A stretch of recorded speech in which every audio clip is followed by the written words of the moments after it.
I started here as a junior designer right out of school. And then slowly, with experience, sort of came up to be a senior project interior designer. And I'm also a senior associate with Perkins&Will. So I'm part of, the leadership program now.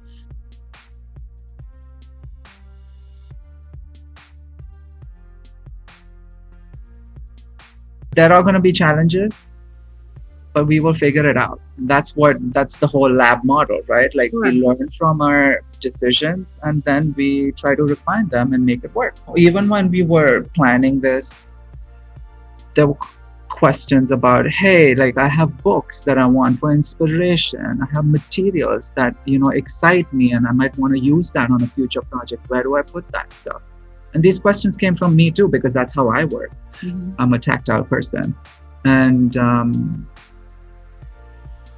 while we have some personal storage, we don't have a lot. And that's the compromise we have to make.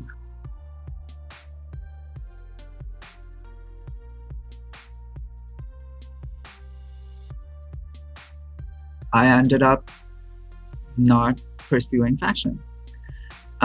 But I always did want to do something connected to art and design. And I was interested in interior design and architecture. And I somehow thought architecture bridges the gap between art, design, and engineering. Mm-hmm.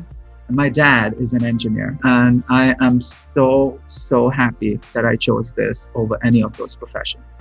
Even though I would have had a better life, a bigger bank balance right now, but I am so content with what I'm doing right now.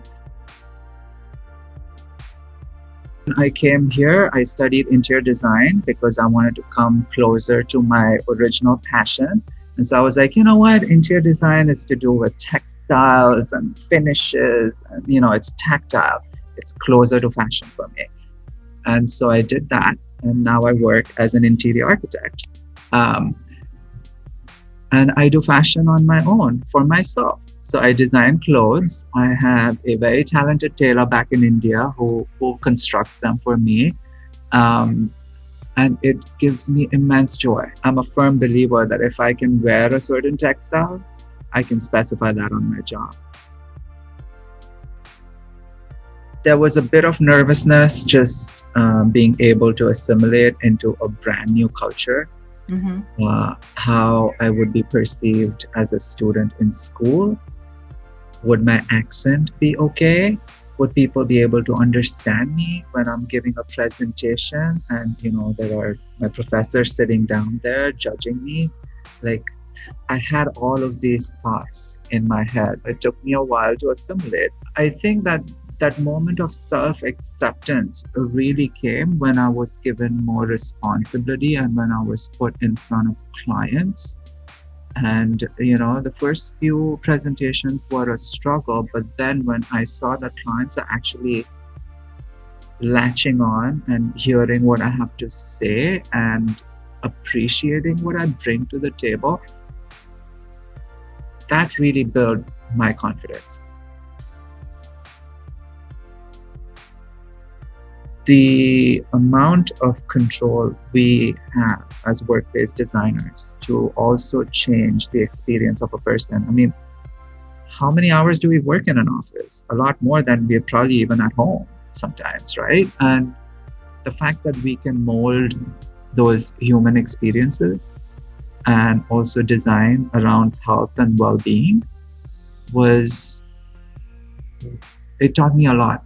And it changed my perspective towards design. But before I was like, does the space always need to perform? Let's just make it pretty, right? And now I think of it very differently. I'm like, yes, I do want to make it pretty and I do want to get it photographed and I want my project to win awards. But at the same time, I want to make sure that the end user is equally happy and the space is actually helping these companies to do their jobs better. That's important. A lot of times we do post-occupancy surveys to make sure that the spaces we designed are performing the way they're supposed to. And there are only a handful of companies who do that. And I take pride in that. And it's never gonna be, people are not gonna come back 100%. Like I think the model is gonna change. It's sort of disrupted the industry. People will be working from home a few days and maybe coming into the office a few days. It's never gonna be either or. What is my style? I definitely am more of a minimalist, modern person.